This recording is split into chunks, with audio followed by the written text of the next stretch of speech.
Hello student, स्वागत है आपका हमारे यूट्यूब चैनल अभी रॉय पीसीएम क्लासेस में। आज नई वीडियो के साथ आज जो हम पढ़ने वाले हैं क्लास 12 की फिजिक्स और क्लास 12 की फिजिक्स के अंदर चल रही थी हमारी फर्स्ट बुक। और फर्स्ट बुक का सेकंड चैप्टर चल रहा था जिसका नाम था विभव तथा धारिता। ठीक है नी। आज का जो लेक्चर है यानी लेक्चर नंबर 33 है। लेक्चर नंबर 33 में आज जो हम पढ़ने वाले हैं एक मोस्ट इंपोर्टेंट टॉपिक पढ़ने वाले हैं, यानी कि वैद्युत स्थिति ऊर्जा क्या होती है उसके बारे में हम देखेंगे आज के इस वीडियो में। बोर्ड एग्जाम में इससे प्रश्न आपका जब बनता है, डेरिवेशन जब बनता है तो वो आपका 5 अंक का देखने के लिए मिलता है। ठीक है नी। तो आज के इस वीडियो में हम देखने वाले हैं कि वैद्युत स्थिति ऊर्जा क्या होती है, यानी इलेक्ट्रिक पोटेंशियल एनर्जी होती क्या है, उसको हम यहाँ पर देखेंगे। और उसके बाद हम देखेंगे दो निकायों के कारण यानी आवेशों के दो निकाय के कारण वैद्युत स्थिति ऊर्जा कितनी होती है, यानी इलेक्ट्रिक पोटेंशियल एनर्जी कितनी होती है दो आवेशों के कारण। ठीक है नी। तो आज की इस वीडियो में हम ये डेरिवेशन यहाँ पर देखने वाले हैं।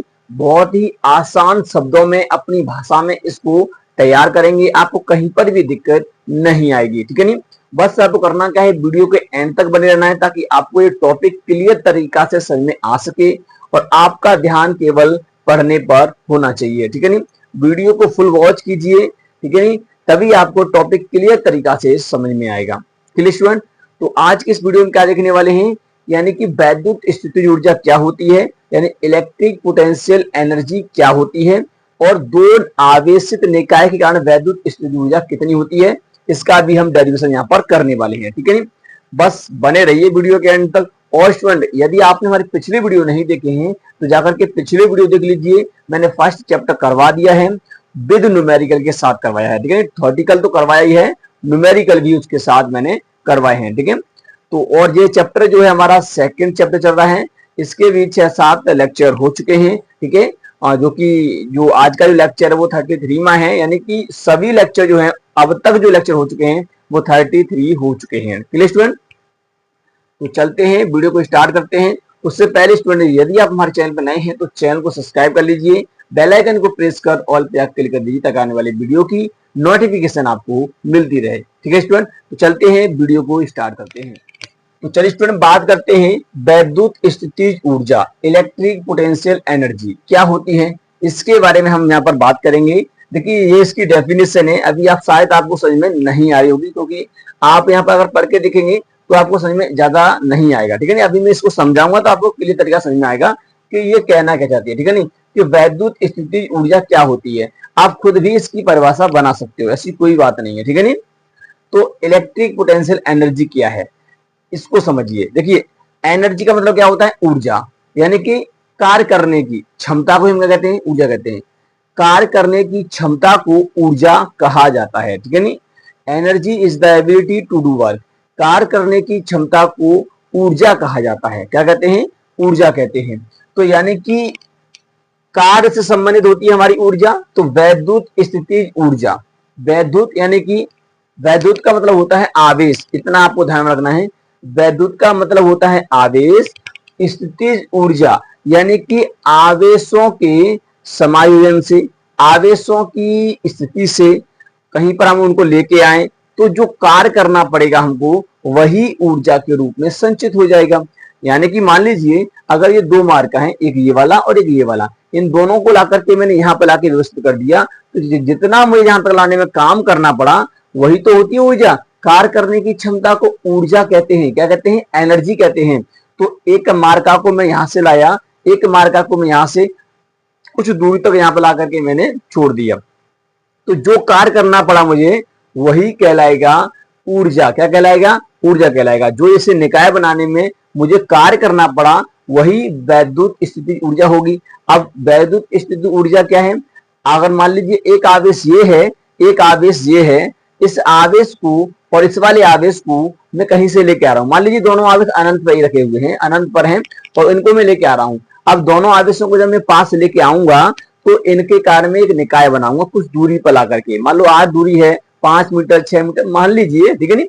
तो ला करके मैंने छोड़ दिया, तो ये जो निकाय बना, इस निकाय को बनाने में मुझे जो कार्य करना पड़ा वही कहलाएगा वैद्युत स्थितिज ऊर्जा। क्या कहलाएगा, वैद्युत स्थितिज ऊर्जा, जो कार्य मुझे करना पड़ा बाहर से। अब एक बात समझिए, अगर ये भी प्लस है और ये भी प्लस है, अगर ये भी प्लस है और ये भी प्लस है, अगर ये दोनों ही प्लस प्लस हैं, तो आप इतना तो जानते ही हो कि प्लस प्लस यानी कि पॉजिटिव चार्ज दोनों चार्ज क्या करते हैं, एक दूसरे को रिपेल करते हैं, यानी कि धक्का लगाते हैं, ठीक है नहीं, यानी कि एक दूसरे को प्रतिकर्षण करते हैं। क्लियर? प्लस चार्ज एक दूसरे को प्रतिकर्षण करेंगे। जब मैं इनको पास लेके आऊंगा तो इसका मतलब है ये वाला जो है इस पर फोर्स लगाएगा, मतलब इसके विपरीत, है ना, ये लगाएगा इस पर, तो यानी एक दूसरे बल लगाएंगे और ये एक दूसरे को रिपेल करेंगे। अगर ठीक इसी का उल्टा होता, मान लीजिए ये क्या होता है नेगेटिव और ये होता पॉजिटिव, तो क्या होता, तो भाई ये आपस में पास खींच लेते एक दूसरे को, है ना। तो यानी कि यहां पर एक दूसरे को क्या करते, अट्रैक्शन करते, यानी कि ये आपस में खींच लेते, एक दूसरे को आपस में खींच लेते, ठीक है नहीं। अब देखिए अगर मैं इनको, एक प्लस है और एक कैसा है नेगेटिव है, अगर इन दोनों को मैं अगर पास लेके आ रहा हूं मान लीजिए, तो ये अपने आप ही खींच लेंगे, है ना। तो मुझे यहाँ पर कार्य नहीं मिल पाएगा। मैं अभी समझा रहा हूं आपको, अभी डायरेक्शन में से करवाऊंगा। तो देखिए क्यों, क्योंकि देखिए ये वाला आवेश, ये आवेश एक दूसरे को अगर मैं लाऊंगा पास में तो ये एकदम खींच लेगा, क्योंकि प्लस और माइनस आकर्षण करते हैं और प्लस प्लस रिपेल करते हैं, यानी कि प्रतिकर्षण करते हैं।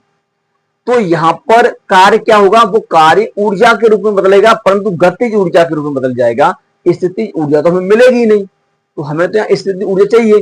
तो जो कार्य है वो गति के रूप में निकल जाएगा, ये हो जाएगा, तो वहां पर हमें स्थितिज ऊर्जा नहीं मिलेगी। इसलिए हम क्या करेंगे, अगर ये नेगेटिव है ये पॉजिटिव है, तो इन पर हम विपरीत डायरेक्शन में फोर्स लगाएंगे और फिर हम धीरे धीरे इनको पास लेके आएंगे, ताकि हम कार्य यहाँ पर जो इसका जो एक्यूरेट कार्य है, इनको जब हम धीरे धीरे पास लाएंगे तब हमें यहाँ पर क्या मिलेगा, एक्यूरेट जो भी कार्य है वो मिलेगा यहाँ पर, ठीक है नहीं, फिक्स कार्य हमको मिलेगा, ठीक है नहीं। कोई भी कार्य इसमें जो होगा हानि नहीं होगी, ना तो गति के रूप में और ना कैसे भी, ठीक है नहीं। तो जो हम कार्य करे हैं वही कार्य ऊर्जा के रूप में कहलाएगा। अगर मान लीजिए ये दोनों प्लस के होते तो ये प्रतिक्रिया करते, तो हम विपरीत हम क्या करते हैं, बाहर से इन पर फोर्स लगाते और फिर इनको पास लाते, है ना। फिर भी तो हमें कार्य करना पड़ा, तो वही कार्य क्या है, स्थितिज ऊर्जा कहलाता है, वही कार्य ऊर्जा के रूप में दिखाई देता है, ठीक है नहीं। मान लीजिए आप खाना खाते हैं तब आपके अंदर क्या आती है, एनर्जी आती है ना, तो वो आपको कार्य के रूप में दिखाई देती है। अब तुम्हारे अंदर, तुमने खाना खा लिया, अब तुम्हारे अंदर एनर्जी आ गई, अब तुम क्या करोगे इससे, या तो पढ़ोगे या कुछ भी, मान लो कबड्डी वगैरह कुश्ती वगैरह कुछ भी करोगे, वर्जिश वगैरह करोगे, है ना, कोई ना कोई काम करोगे। तो जो काम कर रहे हो किसके वजह से कर रहे हो, पहले आपने उस एनर्जी को स्टोर कर लिया है, यानी खाना खाया उससे तुम्हें एनर्जी मिल गई। अब वो एनर्जी आपके कार्य को बता रही है, इसका मतलब कितना कार्य कर रहे हो, तो वहां से हम पता कर लेंगे कि आपके अंदर कितनी एनर्जी थी। जब कार्य पता होगा तो एनर्जी को हम निकाल लेंगे। एनर्जी और कार्य दोनों एक ही होते हैं, जो कार्य किया था वही एनर्जी होती है, जो एनर्जी होती है वही कार्य होता है। क्लियर? तो बस यही था आपका क्या कंसेप्ट, यानी कि कार्य करने की क्षमता। एक दोनों आवेश मान लो अनंत पर रखे हुए हैं और उनको पास लाने में, आवेशों के निकाय को यानी आवेशों के निकाय बनाने में जो कार्य करना पड़ता है, यानी कि वैद्युत बल के विरुद्ध, क्योंकि देखिए ये प्लस आवेश हैं और ये दोनों प्लस के हैं, तो इन पर वैद्युत बल लगेगा और ये वैद्युत बल क्या करेगा, इनको प्रतिहत करेगा। तो इसके विरुद्ध हमें बल लगाना पड़ेगा बाहर से, और जो कार्य करना पड़ेगा हमें वही स्थितिज ऊर्जा कहलाएगा। क्लियर? तो यानी कि आवेशों को समीप यानी पास लाने में या दूर ले जाने में जो हमें वैद्युत बल के विरुद्ध कार्य करना पड़ता है, वही कार्य ऊर्जा के रूप में संचित हो जाता है, यानी कि स्टोर हो जाता है, ठीक है नहीं। इसे हम वैद्युत स्थितिज ऊर्जा कहते हैं। क्लियर? तो यही इसकी डेफिनेशन है, समझिए पहले। चलिए, वैद्युत स्थितिज ऊर्जा, इलेक्ट्रिक पोटेंशियल एनर्जी, पहले इसकी डेफिनेशन पढ़िए। जब आवेशों को एक दूसरे के समीप यानी कि पास, आवेशों को, अब देखिए जो आवेश होते हैं वो एक हो सकता है, एक नहीं होगा, इतना ध्यान रखिए। एकल आवेश के लिए वैद्युत स्थितिज ऊर्जा परिभाषित ही नहीं है, एकल आवेश के लिए वैद्युत स्थितिज ऊर्जा परिभाषित नहीं है। अकेले इंसान के लिए क्या है, अगर मान लीजिए दो पहलवान है, अगर इनमें क्षमता देखनी किसकी ज्यादा है, तो भैया उनको कहीं ना कहीं कंपटीशन पर लगाना पड़ेगा, दोनों को लगाना पड़ेगा ना, एक से तो होगा नहीं। अब ऐसा इसमें भी है, जब आवेशों को एक दूसरे के समीप या दूर ले जाया जाता है, क्या करते हैं, जब आवेशों को एक दूसरे के समीप लाएं या दूर ले जाए, है ना, दूर दूर ले जाया जाता है तो वैद्युत बल के विरुद्ध कार्य किया जाता है। तो कार्य करना पड़ता है हमें। यही कार्य आवेशों की निकाय में स्थितिज ऊर्जा के रूप में संचित हो जाता है, जिसे वैद्युत स्थितिज ऊर्जा ईपीई यानी इलेक्ट्रिक पोटेंशियल एनर्जी कहा जाता है। क्लियर, समझ में आया? यही इसकी डेफिनेशन समझिए। अब मैं थोड़ा सा इसे डायग्राम से आपको समझा देता हूँ। मान लीजिए मैं दो आवेश ले लेता हूँ। केवल कितने आवेश लेता हूँ? दो आवेश। दो आवेश हैं। अब दो आवेश मैंने यहाँ पर रखे हुए हैं, ये मान लीजिए यहाँ रखे हुए हैं। अभी इसको आपको मैं जब डेरिवेशन कराऊंगा तो वहां पर भी यही बताऊंगा। अब मान लीजिए यहाँ रखे, ये अनंत पर आवेश रखे हुए हैं। एक आपका Q1 आवेश है और एक आपका Q2 आवेश है। अब आप ये मत कहना कि यहाँ पे भी तो ऊर्जा होगी। यहाँ मान लेते हैं कि यहाँ पर ऊर्जा भैया 0 होगी इस कंडीशन में, क्योंकि अब ये दूर दूर भी हो सकते हैं, काफी दूर हो सकते हैं, परंतु हम मान लेते हैं कि अनंत पर रखे हुए हैं, है ना। तो अब यहाँ पर देखिए, इस Q1 आवेश को मैं लेके आया, मान लीजिए ये लाया है, इस पॉइंट पर लेके आया। इस Q1 आवेश को उठा के मैं यहाँ लेके आया, तो ये A बिंदु है, और जब इस पे लाया तो इसको लाके मैंने यहाँ पर छोड़ दिया Q1 आवेश को। क्लियर? तो भैया मुझे कोई कार्य नहीं करना पड़ा, आराम से लाके मैंने उठा के यहाँ रख दिया। क्लियर? अब देखिए, जैसे मैं इस वाले आवेश को लेके आऊंगा तो भैया मुझे इसके पास लाना है। मान लीजिए मैं 8 दूरी तक लाना चाहता हूं, तो मुझे यहाँ पर ये बिंदु मैंने मान लिया B बिंदु, यहाँ तक लाना चाहता हूं। तो जब मैं इस आवेश को उठा करके यहाँ पर लाऊंगा तो भैया मुझे कार्य करना पड़ेगा, क्योंकि ये जो आवेश है इस पर फोर्स लगाएगा, है ना। तो यहाँ पर क्या लगाएगा? फोर्स लगेगा। तो मैं तब Q2 आवेश को लेके आऊंगा तो मुझे कुछ कार्य करना पड़ेगा, और वही कार्य ऊर्जा के रूप में संचित हो जाएगा। क्लियर? बस यही होता है। अब ये जो बनता है इसे बोलते हैं निकाय। जो ये बन गया है, ये जो बन गया है इसे बोलते हैं निकाय, यानी कि सिस्टम बोला जाता है। क्या बोलते हैं इसको? हम सिस्टम बोलते हैं, सिस्टम बोला जाता है। क्लियर? समझ में आ रहा होगा? ये दो आवेश हैं, और दो आवेशों को जब परस्पर समीप लाते हैं तो इनसे जो बनता है उसे बोलते हैं हम निकाय यानी सिस्टम। ठीक है नी? जिस पर हम ऊर्जा निकालनी है, ठीक है ना, तो वही तो है जिसकी हम बात करें, वही तो होता है निकाय। तो समझ में आया? वैद्युत स्थितिज ऊर्जा की परिभाषा तो आपको ये वाली है, ठीक है नी, और आपका मैंने चित्र से भी समझा दिया। ठीक है, तो ये होती है वैद्युत स्थितिज ऊर्जा, यानी कि आवेशों को समीप लाना या दूर ले जाने में जो वैद्युत बल के विरुद्ध कार्य करना पड़ता है, वही कार्य ऊर्जा के रूप में संचित हो जाता है, यानी कि निकाय में, है ना। तो उसे हम क्या कहते हैं? वैद्युत स्थितिज ऊर्जा यानी ईपीई कहा जाता है। Clear student? तो यहां तक क्लियर हो गया होगा। चलिए अब हम बात करते हैं कि देखिए यहाँ ऊर्जा का फॉर्मूला क्या होता है, फॉर्मूला कैसे निकालते हैं। ठीक है ना? देखिए एकल आवेश के लिए ऊर्जा का फॉर्मूला नहीं निकलेगा, ये मैं आपसे फिर भी कह रहा हूं। ठीक है ना? एकल आवेश के लिए ऊर्जा का फॉर्मूला नहीं होता है, केवल दो आवेश होंगे तभी आवेश क्या होगा? वैद्युत स्थितिज ऊर्जा का फॉर्मूला निकल के आएगा। क्लियर? चलिए तो अब हम यहाँ पर वही डेरिवेशन करने वाले हैं, दो आवेशों के निकाय के कारण वैद्युत स्थितिज ऊर्जा। क्लियर? चलिए हेडिंग लगा लीजिए, इसको स्क्रीनशॉट कर लीजिए। चलिए स्टूडेंट बात करते हैं दो बिंदु आवेशों के निकाय के कारण क्या? वैद्युत स्थितिज ऊर्जा। आप पूरी हेडिंग लगा लेंगे, ठीक है। दो बिंदु आवेशों के निकाय के कारण वैद्युत स्थितिज ऊर्जा। चलिए थ्योरी भी अभी मैं इसकी लिखवा दूंगा, कोई ज्यादा बड़ी थ्योरी नहीं है और ना ज्यादा बड़ा कंसेप्ट है ये, ठीक है नहीं, बस समझना है। चलिए अब देखिए इतना तो आप जानते हैं मोटा मोटा कि कार्य करने की क्षमता को ऊर्जा कहते हैं, कार्य करने की क्षमता को क्या कहते हैं? ऊर्जा कहा जाते हैं। तो कार्य करने की क्षमता को ऊर्जा कहते हैं। तो समझिए अब करना क्या है, मान लेते हैं कि आपके पास दो आवेश हैं। भैया कहाँ रखे हैं? अभी मैंने आपसे पहले ही बताया था कि दो आवेश हैं हमारे, और दोनों आवेश, चलिए मैं यहां से देखता हूं। तो मान लीजिए आपका ये यहाँ पर अनंत है, क्या भैया? अनंत है, और यहाँ पर आवेश आपके रखे Q1 और Q2 दो आवेश हैं। क्लियर? अनंत पर आवेश Q1 और Q2 रखे गए हैं। क्लियर? और इन आवेशों के कारण हमें ऊर्जा निकालनी है। अब अच्छा आपको कभी कभी ऐसा होता है, देखो डेरिवेशन में इसको दो तरीका से करवा सकता हूं। अगर मैं इसको मान लूं कि यहाँ पे प्रारंभ में इसकी एनर्जी जो है वो यू आई है, कितनी है? यू आई है, ठीक है नहीं, उस कंडीशन में भी मैं बता सकता हूँ। और फिर हमें फाइनल निकालनी है, जब हम निकाय बनाएंगे तो जो हमें ऊर्जा लगानी पड़ी, कार्य करना पड़ा, फिर वो ऊर्जा निकाल लेंगे। अब कितना हमें ऊर्जा देना पड़ा है तो इनका अंतर करके हम निकाल लेते हैं, ठीक है नहीं, यानी कि फाइनल और इनिशियल हम माइनस कर देंगे तो आपका हमारा निकल आता है क्या? स्थितिज ऊर्जा निकल आता है फॉर्मूला। क्लियर? चलिए तो मान लेते हैं कि ये आपका यहाँ पर अनंत है और अनंत पर आवेश आपका रखा गया है Q1 और Q2।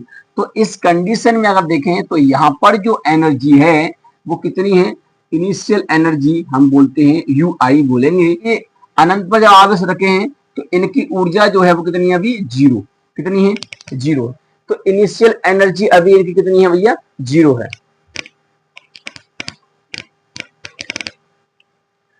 ठीक है स्टूडेंट, तो यहाँ पर अनंत पे रखे हुए हैं और इस कंडीशन में जो इनकी ऊर्जा है UI यानी कि वो कितनी है, जीरो। यानी इनिशियल एनर्जी इनकी जो है पोटेंशियल एनर्जी वो जीरो है अभी तो। ठीक है, अब हम क्या करते हैं, जब एक आवेश, यहाँ पर ये दोनों आवेश कैसे हैं, धनात्मक आवेश है। ठीक है नहीं, जब मैं इस आवेश को भाई कहाँ लेके आऊंगा, मैं जब इस आवेश को उठा करके इस पॉइंट पे लेके आना चाहता हूँ। देखिए मान लीजिए मैं Q1 आवेश को लेकर आया इस पॉइंट पर, तो ये पॉइंट A है और A पॉइंट पर जब मैं इस आवेश को लाऊंगा Q1 आवेश और ये आवेश प्लस का है, तो मैं यहाँ पर लेके आऊंगा तो मुझे कुछ कार्य करना पड़ेगा, नहीं करना पड़ेगा। जब मैं Q1 आवेश को मैं यहाँ पर लेकर आया A बिंदु पर, तो मुझे कुछ कार्य करना पड़ेगा, नहीं करना पड़ेगा, करना पड़ेगा। अब देखिए जब मैं इसे यहाँ पर ले आऊंगा, जो मुझे कार्य करना पड़ा मतलब W1 मान लेंगे उसे। अगर W1 आप बताइए क्या होगा, जीरो होगा। क्यों, क्योंकि देखिए यहाँ पर कोई विरोध में नहीं है इसके, तो मुझे एक्स्ट्रा फोर्स नहीं लगाना पड़ेगा, कोई कार्य नहीं करना पड़ेगा, लाके यहाँ रख दूंगा, कोई कार्य नहीं करना पड़ा। अगर मैं इस आवेश को लेके आऊं और इस आवेश को मान लीजिए मैं यहां तक लेके आया, तो ये R दूरी तक ला करके मैंने इसको छोड़ दिया और यहाँ पर ये बिंदु मान लिया मैंने B, और इस Q2 आवेश को मैं यहाँ पर ले आया, प्लस का आवेश है।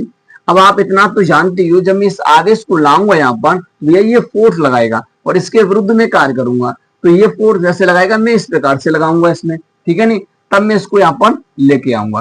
तो जो विरोध में जो कार्य किया जाता है उसके बराबर ही हमारी क्या होती है, एनर्जी होती है। तो अब इस निकाय की जो ऊर्जा जो होगी, इस पूरे निकाय की, ठीक है नहीं, अंतिम जो ऊर्जा होगी, फाइनल ऊर्जा जो होगी, तो वो ऊर्जा आपकी क्या होगी, इस पूरे निकाय की अगर हम बात करेंगे, ये पूरा निकाय बन गया आपका, इस पूरे निकाय की जो ऊर्जा होगी वो होगी UF। अब ये जीरो नहीं होगी भैया, ये आपको ध्यान रखना है, ये जीरो नहीं होगी, ये तो अब कार्य पर डिपेंड करेगी। क्लियर, तो बस अब हमें करना क्या है, अब देखिए हमें निकालनी है कि ऊर्जा है कितनी, मतलब कितनी ऊर्जा हुई निकाय के अंदर, कितनी ऊर्जा संचित हुई। तो प्रारंभ में ऊर्जा इतनी है और फाइनल ऊर्जा ये है, तो ऊर्जा में कितना परिवर्तन हुआ तो वो निकालेंगे ना। तो हम इसमें से इसको माइनस कर देंगे और ये किसके बराबर होगा, वाह्य कार्य के बराबर होगी। ठीक है नहीं, वाह्य कार्य के बराबर होगी, जो मैंने बाहर से कार्य किया है उसके बराबर एनर्जी निकल के आएगी। ठीक है नहीं, तो हमें क्या निकालना होगा, ऊर्जा निकालनी होगी। क्लियर स्टूडेंट, तो जो ऊर्जा में जो परिवर्तन होगा वो वाह्य कार्य के बराबर होगा, जो हमें यहाँ पर करना पड़ा था। ठीक है, चलिए अब इसकी हम थ्योरी लिखेंगे। तो चलिए थ्योरी में लिखिए, तो थ्योरी में लिखेंगे कि माना दो आवेश Q1 Q2 अनंत पर स्थित हैं, माना दो आवेश Q1 Q2 अनंत पर स्थित हैं, आवेशों को अनंत से R दूरी पर लाया जाता है। तो आवेशों के इस प्रकार निकाय बनाने में प्रयोग होने वाली ऊर्जा की गणना करने पर। क्लियर, इस प्रकार से इस थ्योरी को लिख देंगे। चलिए इससे ज्यादा थ्योरी नहीं लिखनी है, चलते हैं अब आगे हम करते हैं। अब आगे आपको क्या करना है, आगे करना है। आप देखिए माना, यहां पर आगे लिख लेंगे कि माना Q1, Q2 आवेशों की अनंत पर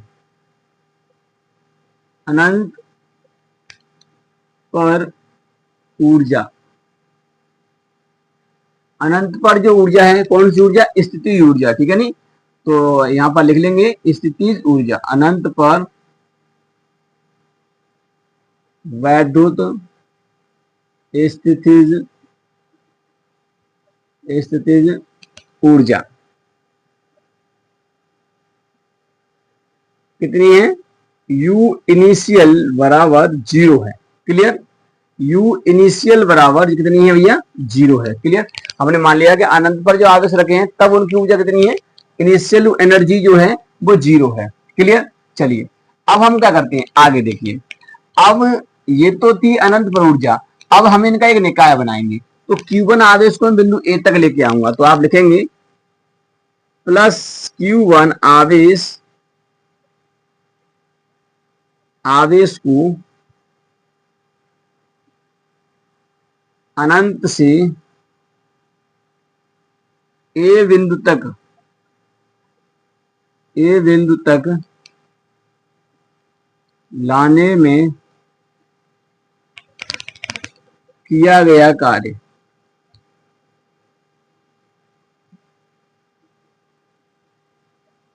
हम कार्य निकालेंगे भाई, पहले कार्य निकालेंगे तभी तो ऊर्जा निकलेगी बाद में निकाय की। वो तो हमने यहाँ पर मान लिया है कि इनिशियल एनर्जी कितनी है, 0 है। कहां पर, अनंत पर। चलिए, तो जब मैं एक Q1 आवेश को यहां तक लाऊंगा तो मुझे कितना कार्य करना पड़ेगा बताइए। यहां पर मुझे 0 कार्य करना पड़ेगा, यानी कि जो बाहर से मुझे कार्य करना पड़ेगा बाह्य कार्य, वो W1 जो हो जाएगा भैया वो 0 हो जाएगा। कितना हो जाएगा, 0। W1 हो जाएगा 0, यानी कि जो बाह्य कार्य है वो 0 हो जाएगा। क्लियर। अब देखिए, ये वाला हमने यहां पर निकाल लिया। आगे देखते हैं, आगे अब हम लेके आते हैं Q2 आवेश को बिंदु बी तक ला रहे हैं 8 दूरी तक, ठीक है नहीं। तो आप यहां पर लिखेंगे प्लस Q2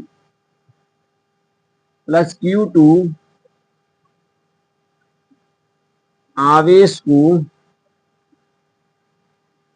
अनंत से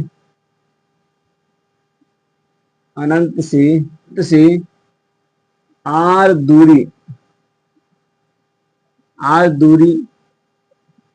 पर स्थित बिंदु बी तक लाने में किया गया कार्य।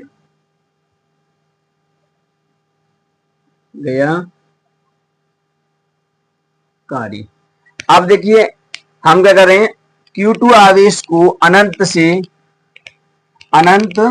से R दूरी पर स्थित बिंदु B तक लाने में किया गया कार्य निकालेंगे।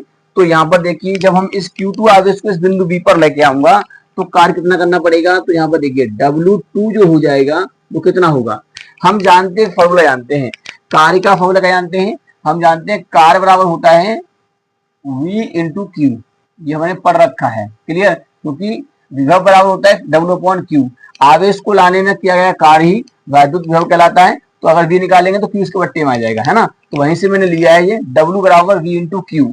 तो आप देखिए दूसरा कार्य क्या होगा। अब मैं जब इस Q2 आवेश को यहाँ पर ला रहा हूं तो भैया ये इस पर फोर्स लगाएगा। वो फोर्स कौन सा होगा, वो फोर्स होगा भैया यहाँ पर वैद्युत विभव। क्या होगा, वैद्युत विभव। तो इसके कारण यहाँ वैद्युत विभव लगेगा, वो हम यहाँ पर लिखेंगे। तो कार्य का फॉर्मूला तो आपका वो कहता है, तो वैद्युत विभव क्या होगा। तो यहाँ पर आप लिखेंगे, इसके अंदर लिख देंगे कि Q1 का विभव इंटू में कौन सा आवेश लेके आ रहे हैं, Q2 आवेश लेके आ रहे हैं। तो इस प्रकार से तो ये हो जाएगा। अब देखिए आगे क्या हो जाएगा जी।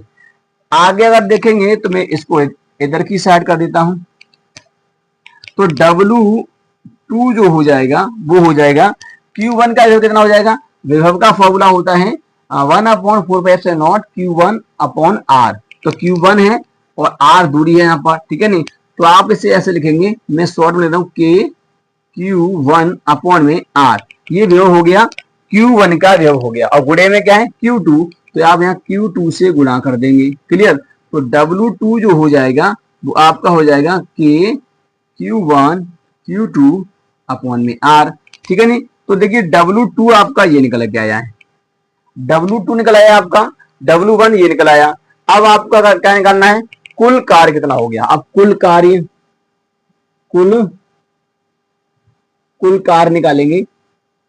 कुल कार्य यानी कुल बाह्य कार्य हम कह सकते हैं। कुल बाह्य कार्य कितना हो जाएगा, कुल बाह्य कार्य जो बाहर से हमने किया तो वो हो जाएगा आपका W बाह्य बराबर, ठीक है, W बाह्य बराबर हो जाएगा W1 प्लस W2। दोनों को जोड़ देंगे, है ना। ये W1 W2 जोड़ देंगे दोनों को, ठीक है।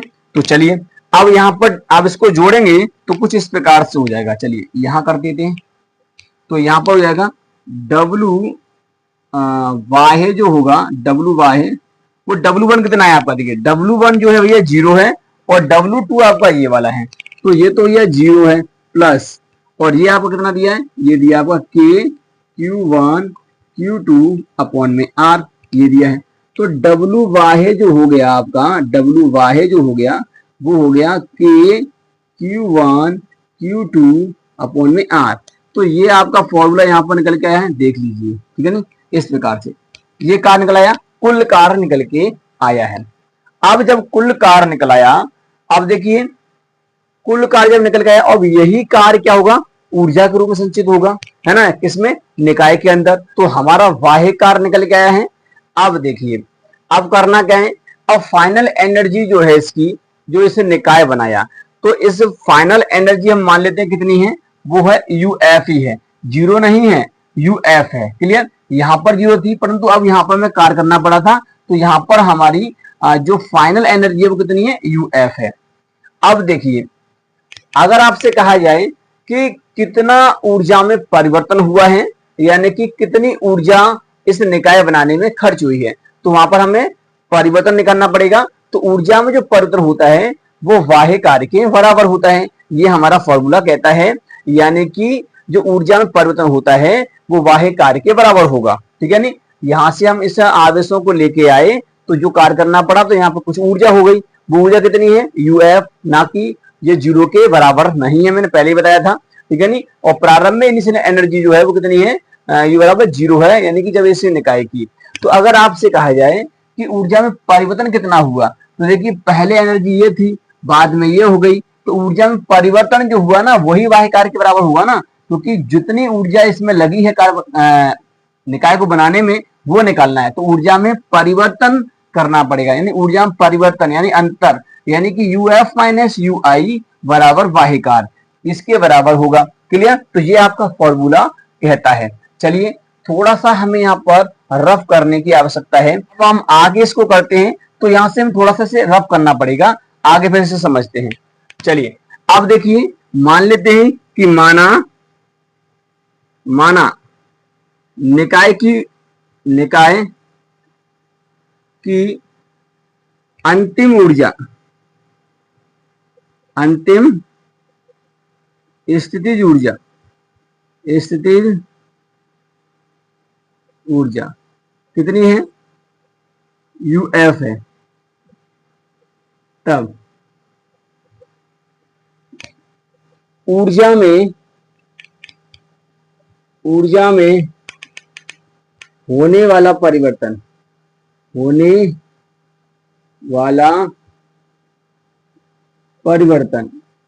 कितना परिवर्तन हुआ भाई, ऊर्जा में अगर परिवर्तन निकालेंगे तो हमें पता है कि UF माइनस करना पड़ेगा UI, और ये किसके बराबर होगा, वाह्य कार्य के बराबर होगा, यानी W वाह्य, क्लियर, W वाह्य के बराबर होगा, ये आपका फॉर्मूला कहता है। अब देखिए आपको करना कुछ नहीं है, केवल यहां से वैल्यू रखना है। UF जो है आपका वो तो 0 नहीं था, वो हमने माना है कि अंतिम एनर्जी जो है इसी निकाय की वो कितनी है, UF है। तब ऊर्जा में परिवर्तन होने वाला परिवर्तन, तब ऊर्जा में होने वाला परिवर्तन कितना हो जाएगा, UF माइनस UI बराबर वाह्य कार्य कितना करना पड़ा उसके बराबर होगा। इसका मतलब वाह्य कार्य कितना है आपका, वाह्य कार्य आपने निकाला K Q1 Q2 अपॉन में R, ठीक है नहीं। तो यही है, क्योंकि देखिए ये तो 0 हो जाएगा, तो इस प्रकार से आपका ये फॉर्मूला निकल के आएगा एनर्जी के लिए। ऊर्जा के लिए फॉर्मूला निकल आया कि इतनी ऊर्जा जो है आपके निकाय के अंदर संचित रहेगी, इतनी ऊर्जा जो है निकाय के अंदर संचित रहेगी, UF, हमें UF ही तो निकालना था, परंतु हमें बताया था कि UF 0 नहीं है, हमने मान लिया इस निकाय की ऊर्जा कितनी है, UF है। पहले कितनी थी, अनंत पर 0 है नहीं, अब कितनी हो गई, UF हो गई, परंतु 0 नहीं है, तो इसी को जो निकालना था हमको, तो पहले हमने क्या किया, मान लिया कि अनंत पर ऊर्जा थी हमारी UI बराबर 0 है ना, इनिशियल एनर्जी हमारी 0 है। जब एक आवेश को लाए तो पहले हमने कार्य निकाला, फिर दूसरे को लाए तो दूसरे को लाएंगे तो इसके द्वारा यहाँ पर क्या लगेगा, विभव लगेगा, उसके माध्यम से हम कार्य निकालेंगे, ठीक है नहीं। तो दोनों कार्य निकाल लिया। अब हमने क्या किया, इन दोनों को कार्यों को जोड़ा, तो हमने कुल वाह्य कार्य निकाला, क्योंकि बाहर से हमें कार्य करना पड़ रहा है, तो जो बाहर से कार्य करना पड़ा वो निकल के आया भाई ये वाला, ठीक है नहीं।